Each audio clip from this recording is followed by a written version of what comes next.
Dans ce que je disais en ce qui concerne la patience, nous allons voir dans Marc 6, 38 à 40.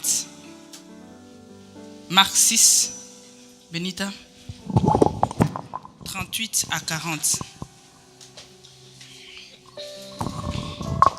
Je lis dans Marc 6, 38 à 40. Il leur dit, « Combien de pains avez-vous ? Allez voir. » Ils s'en assurèrent et répondirent, 5 et 2 poissons. Alors il leur ordonna de les faire tous asseoir par groupe sur l'herbe verte. Ils s'assirent par rangées de 100 et de 50. Amen. Alléluia. Dans la patience, j'ai ouvert une parenthèse, comme je vous disais tout à l'heure. Nous avons vu, Jésus a demandé à ses disciples de savoir qu'est-ce que vous avez pour qu'on puisse nourrir ces gens-là. Ils leur ont dit ce qu'ils avaient. Avant de pouvoir opérer un miracle, parce que la restauration c'est aussi un miracle.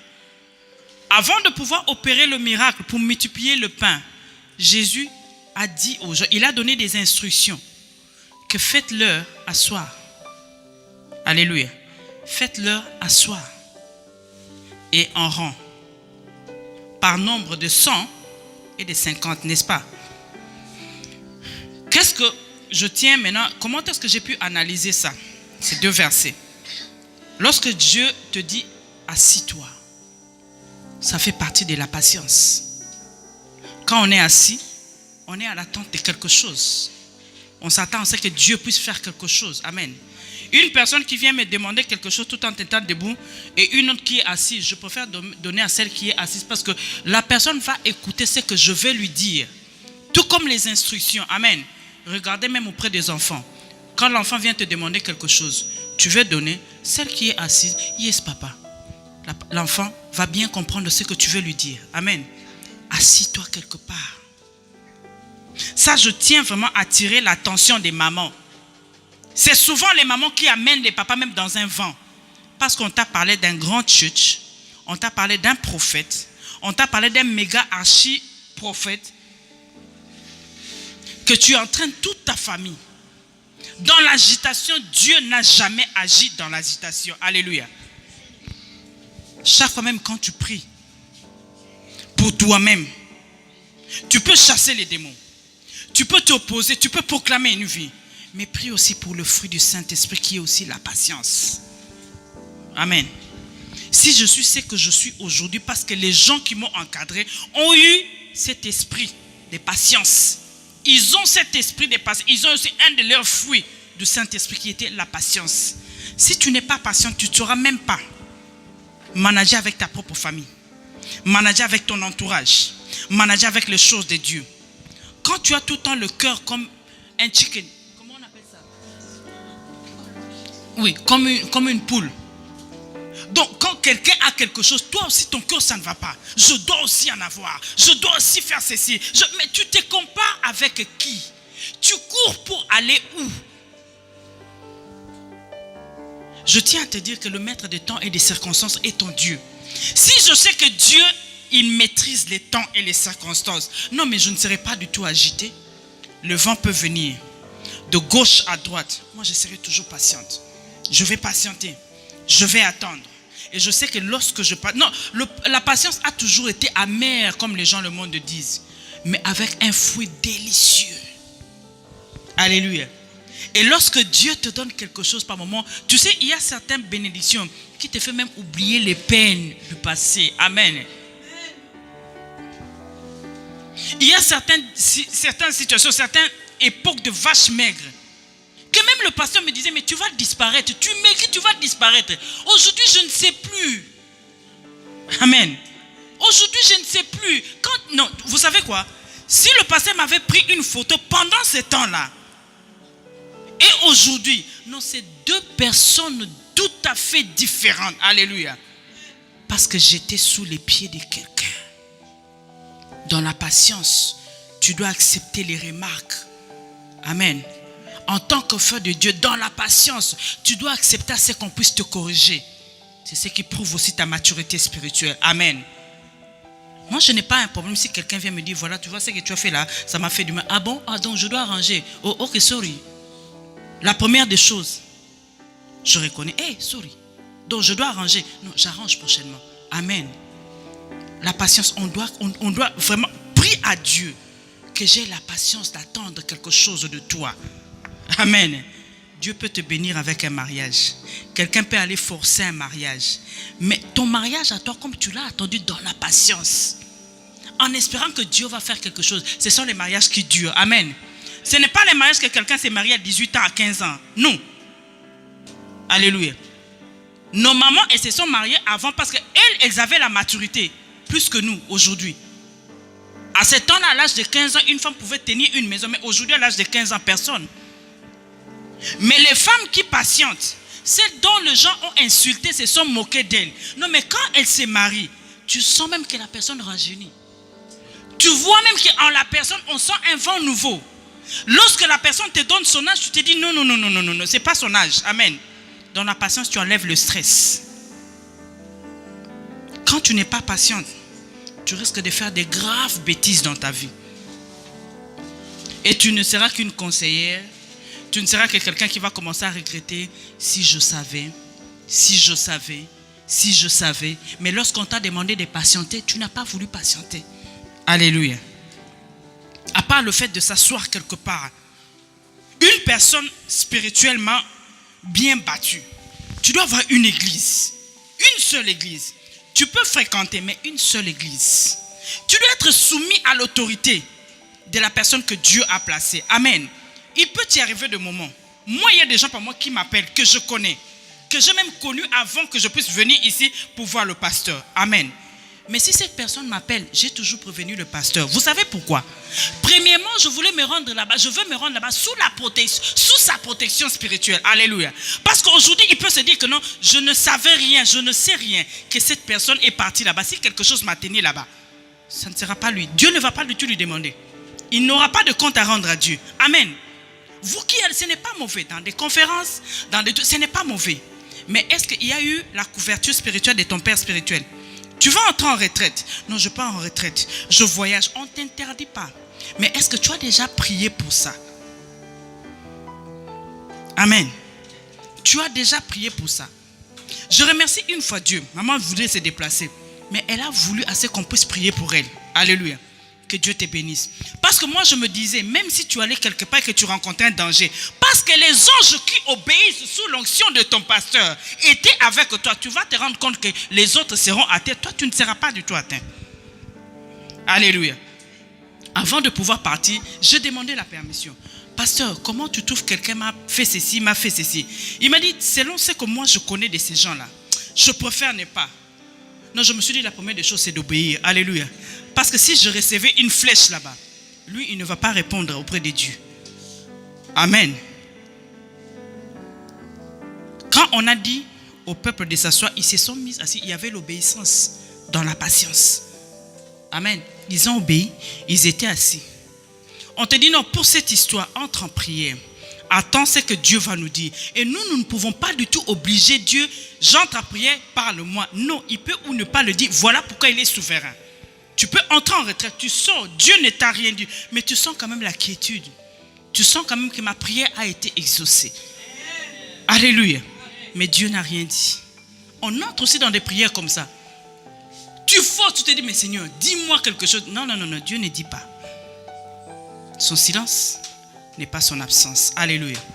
Il a encore demandé, mettez-le au nombre de 100 et de 50. Il a bien précisé, 100, 50, ceci. Amen. Mets ta vie en ordre. Apprenons à mettre notre vie. Je sais que ce n'est pas facile. Dans certaines histoires, on ne peut pas trouver les enfants de Dieu. J'ai du mal à voir. Vous savez, les gens qui font des faux billets pour voyager et autres, tout ça. J'ai du mal à voir les enfants de Dieu à l'intérieur. J'ai du mal à voir les enfants de Dieu qui vont dans des shops comme tu es bien habillé comme ça. Tout ça, ça peut te coûter 200 €. Mais une personne vient te dire que non, je peux te le vendre ça à 30 €. J'ai du mal à voir un enfant de Dieu qui te dit que non, j'ai acheté ça. Il te dit, Nzamba Pambolinga. Vous savez que Dieu m'a béni. Cette personne m'a dit que non, tout ça, je peux te le vendre à Bimisarango na shop. Est-ce que tu maudis ta vie? Ou alors tu avances? D'où je viens en Afrique du Sud, tu verras que la vie de certaines personnes ne marche pas. Ceux qui travaillent avec nous, c'est à cause de quoi? Vol, n'est-ce pas? Elles peuvent vous le témoigner. Elles vous disent que ce sont les choses des Blancs. Vous verrez les Sud-Africains eux-mêmes, nous, on gagne le même salaire. On gagne le même salaire. Par moment, et ils ont même des avantages pour prendre des choses à crédit. Mais nous, nous vivons mieux. Un Sud-Africain, ils te volent juste pour le plaisir de voler. Ils te disent que non, ce sont les histoires des Blancs. Mangeons, volons, on s'amuse avec. Mais le dimanche, on l'appelle diacre à l'église. Je trouve ça anormal. Quelqu'un qui vient te vendre un rouge à lèvres, tu dis, mais ça, à Sephora, ça peut se vendre à 100 rand. Tu dis, non, moi j'ai un cousin qui peut sortir ça à 20. Mais j'ai du mal à trouver les enfants de Dieu en train de faire ça. Et avec ça, tu t'attends à ce que Dieu puisse nous bénir. Non, mais vous savez qu'il y a aussi des conditions. Avec Dieu, c'est aussi donnant. Je fais ça, il te fait ça. Ne pense pas que si toi tu crains Dieu, aujourd'hui Dieu va te bénir de la même manière que quelqu'un maintenant sous ce froid qui dort sous sa couette. Non. No way. Il est juste. Et Dieu n'est pas un idiot. C'est pas notre grand-père qui va accepter ça que tu viennes mettre toute ta saleté sur sa tête. Non. Quand tu mets ta vie en ordre, même dans tes relations, on ne nous a pas dit d'éviter les gens de ce monde parce que nous devions partir vers eux, les amener vers Christ. Mais sauf que nous avons nos limites. On te dit, mets ta vie en ordre. Je ne vois pas une sœur dont un frère vient, il te tient à la main, ou soit tu m'appelles sexy sœur. Ça passe pas. Quand tu mets ta vie en ordre, même ta manière de parler, à un enfant de Dieu, on doit sentir, surtout une femme, on doit sentir la douceur, un oasis. J'ai déjà été chez les pasteurs pendant un long moment. Tu sens que même quand il est au travail, il est occupé, mais il a envie d'entendre la voix de sa femme. Parce qu'il sait que la voix de sa femme ne sera pas « donne-moi l'argent, fais ceci ». Non, on se partage de certaines histoires. Dans la bouche d'un enfant de Dieu, on doit sentir un oasis. Et surtout une femme, la douceur, la bonté. Toi, on t'appelle Mbeli, tu te dis hey, moi je suis habitué comme ça, moi quand je parle. Alléluia. Vous voyez que c'est un petit peu long. Lorsqu'on décortique, on sent qu'il y a plein de choses. Donc je me dis que dans les choses de Dieu, il y a des principes. Avec Dieu, il y a des principes. Tu fais ça, je fais ça. Ne sois pas les gens des chrétiens qui vivent tout le temps sur la grâce. Sois maintenant les gens qui dépassent. Tu as une vision qui dépasse la grâce. Tu es maintenant dans la faveur. Amen. La grâce, c'est à tout le monde. Amen. Tu te dis que moi, ma portion, c'est la faveur. Amen. Qui me fera une différence entre ceux qui sont dans la grâce. Amen. Un enfant de Dieu, on te dit, non, surtout ça va choquer les gens. Les makelimba, c'est pas biblique. Dans ton comportement, en tant qu'enfant de Dieu, c'est pas biblique. Parce que tu peux demander à la banque que non, chaque le 10, chaque le 5, garde-moi quelque chose. Amen. Moi, je ne circule, le côté finance même de l'église, je n'aime même pas entendre parler de ça. Parce que je sais, je connais mes limites. Amen. Je ne veux pas être tenté par ça. Tu peux demander à ta banque, chaque le 10, retire-moi autant. Au contraire, même quand la banque te retire et la banque utilise, si tu gagnes, tu dis à la banque de te prendre 300 euros, par exemple, chaque mois. Quand la banque utilise, vous ne savez que quand la banque va te reçu, il va te reçu avec intérêt. Mais si tu donnes dans les trucs là des tontines, 300 pendant 10 personnes, tu auras 3000. Mais à la banque, tu n'auras pas toi, tu auras 3000 plus quelque chose. Mais maintenant, quelle est la meilleure option? N'est-ce pas la banque? Alléluia. Quand on nous dit de mettre notre vie en ordre, ce n'est pas facile. Il faudrait aussi prier pour ça. Donc en tant qu'enfant de Dieu, la prière, ce n'est pas seulement la prière de combat. Prie aussi pour ton intérieur. Prie aussi pour toi. Seigneur, donne-moi la patience. Arrange ma vie, ma manière de me conduire, ma manière de parler. Amen. Tu vas voir un frère en Christ. Mais dans les trains, lorsqu'il se dispute avec quelqu'un, tu te diras, mais mon Dieu, je suis en train de... Tu peux même bien gratter tes yeux. Il y a certaines histoires que nous voyons même dans les trains. Quelqu'un te fait du mal. Je ne dis pas à cause de Dieu. Ce n'est pas parce que j'ai peur de toi. Non. Je ne dis pas à cause de Dieu. Je ne veux pas peut-être quelqu'un ou soit un ami qui va me reconnaître à travers ça. j'ai mis ma vie en ordre. C'est pour la restauration. Alléluia. Acclamons l'Éternel. Enfin, notre troisième point.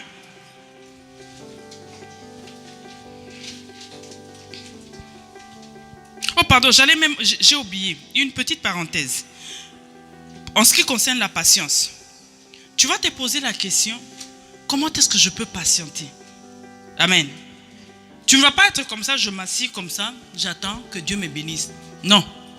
Alléluia. On patiente dans la prière. Tout le temps tu pries. La Bible nous dit prier sans cesse. Je patiente dans la prière. Je patiente dans le jeûne. Alléluia. Je patiente en suivant les enseignements. Lorsqu'on me prêche plus sur la patience, sur la foi, sur la persévérance, c'est comme ça que je patiente. Je nourris mon esprit. Alléluia. Je patiente dans la prière en communauté. Dans la communauté chrétienne, quand on prie, je patiente. Je sais que dans notre groupe d'intercession, Dieu a déjà visité une personne. Demain, Dieu va visiter la deuxième. Demain, ça sera moi. Après-demain, ça sera quelqu'un d'autre. Le surlendemain, ça sera quelqu'un d'autre. Alléluia. Donc, tu ne vas pas t'asseoir pour dire que je patiente. La patience exclut la paresse. Alléluia. Je suis patiente, mais je suis actif à l'église. Je suis patiente, mais je viens tous les jours au culte. Alléluia. Mais j'attends quelque chose de Dieu. J'attends que Dieu fasse quelque chose. Alléluia. Où est-ce que tu attends Dieu agir? Ne sois pas les gens de chrétiens. On attend seulement que Dieu puisse agir. Parce que pendant que tu patientes, ta patience aussi, quand tu le fais dans la prière, tu peux pousser Dieu. Tu peux accélérer ta bénédiction. Alléluia. Dans la patience, quand tu accélères dans la prière, tu sais, même à un enfant, papa donne-moi, il finira par dire, bon. Pour éviter, parce qu'il attend tout ça. C'est comme ça même dans la prière, tu peux accélérer ta bénédiction, mais dans la patience. Je prie, bénis-moi Seigneur, donne-moi ça, donne-moi Seigneur, donne-moi ça, Seigneur, donne-moi ça. Et dans la communauté des enfants de Dieu, lorsque nous patientons, Dieu agit. Parce qu'il trouve que c'est bon. Le livre de Psaume, David me dit dans le Psaume 133 qu'il est doux, il est bon et agréable aux frères de demeurer ensemble. C'est là que l'Éternel déverse quoi? Ses bénédictions. Mais dans la restauration, il y a aussi la bénédiction, n'est-ce pas? On est ensemble, nous invoquons Christ. On n'est pas ensemble pour parler, voilà, tu as vu, ces derniers temps, il y a solde. Voilà, ces derniers temps, il y a ceci. Voilà, moi je suis venu. Non. On patiente dans la prière ensemble, la prière en groupe. Parce que peut-être que toi, tu n'es pas forte pour tenir pendant 2 heures. Une autre, elle n'est pas forte pour tenir pendant 30 minutes. Quand tu vois l'autre prie. Non, je ne veux pas que ces gens, moi aussi je vais me mettre à prier. C'est comme ça que tu accélères dans la prière. Alléluia. Nous allons entendre, comme nous avons entendu Pentecôte. Les disciples, ils étaient ensemble, assis, en train d'attendre quelque chose de Dieu. Alléluia. Enfin, la troisième.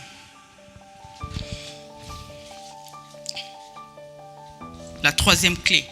C'est la clé, hein? Parce que moi, je ne sais pas trop bien du côté des articles.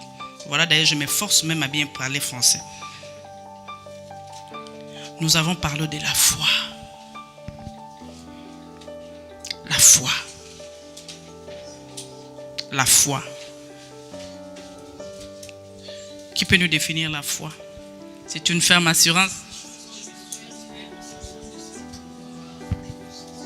Mais on doit aussi vivre ça, n'est-ce pas? Et ces derniers temps, on nous prêche sur la foi, n'est-ce pas? Ces gens-là ont patienté parce qu'ils savaient à qui est-ce qu'ils avaient affaire. Alléluia. Vous savez, aujourd'hui, même quand on n'avait pas encore reçu Christ comme Seigneur et Sauveur, lorsqu'on vous parlait seulement que non, vous êtes à la maison quand on grandissait. On était encore à l'église catholique. Amen. On vous dit que ce monsieur-là est un sorcier. Tu sais que même pour passer auprès de lui, tu passais comme ça, n'est-ce pas? Parce qu'on croyait à quelque chose. Donc dans la foi, il y a la croyance. Amen. Et vous savez pourquoi est-ce que ces gens-là, le peuple était assis et même en rang? Parce qu'ils avaient la foi en Christ. Je sais de qui est-ce que j'ai affaire. avec qui est-ce que j'ai affaire? Alléluia. Je sais que si je vais chez cet homme-là, il va résoudre mon problème. Amen. La foi nous interdit de limiter Dieu. La foi nous interdit. Aujourd'hui, j'interdis à ton âme, j'interdis à ton esprit, j'interdis à ton intelligence de limiter Dieu. Amen. Tu ne vas pas te dire pour cette situation. Pour cette situation. Alléluia. Vous savez qu'il y a d'autres, une fois j'ai analysé, il y a de certains pays qui ne sont pas bénis parce que ces gens-là n'ont pas foi en Dieu. Alléluia. D'où est-ce que nous venons, toi et moi? Ces gens-là ne sont pas bénis. Il y a des rares hommes riches. C'est souvent les étrangers qui viennent, qui deviennent riches. Et voilà pourquoi il y a la xénophobie. Vous savez pourquoi? Parce que nous savons placer Dieu au-dessus. Il n'y a pas la foi en nous. J'ai un problème, j'ai une sorte de maladie. Tu sais que même la maladie de HIV, et ils ne croient pas en ça. Quelqu'un est atteint du sida et il ne croit pas. Ils appellent un féticheur pour soigner. Alléluia. Tu l'amènes à l'église. La personne va prier. Vous allez prier. Mais en sortant, il te dit, tu sais quoi? Pour ce cas, on finit l'église. Tu peux t'imaginer. On termine le culte. Pendant que vous êtes en train de sortir, la personne te dit, pour ce cas, tel que nous sortons, je dois aller voir un féticheur. Mais il vient de l'église. Quand vous leur dites de couper les cordes qu'ils ont sur leur hanche, ils te disent, non. Ça, c'est mon ancêtre, le père de mon ancêtre, mon grand-père, et tous, ils sont représentés. Donc, ils ont la foi. Alléluia. On garde la foi. La foi est aussi une des clés pour la restauration. Alléluia. Alléluia. Est-ce que nous avons tous compris? Donc, pour ceux qui sont venus en retard, nous avons parlé de 3 clés de la restauration, qui est la consécration, la patience et la foi. Alléluia. Est-ce que nous avons compris? Est-ce que nous avons compris? Que mon Dieu vous bénisse. Alléluia. Gloire à Seigneur, gloire à Dieu. Nous allons maintenant nous lever pendant que la chorale va nous diriger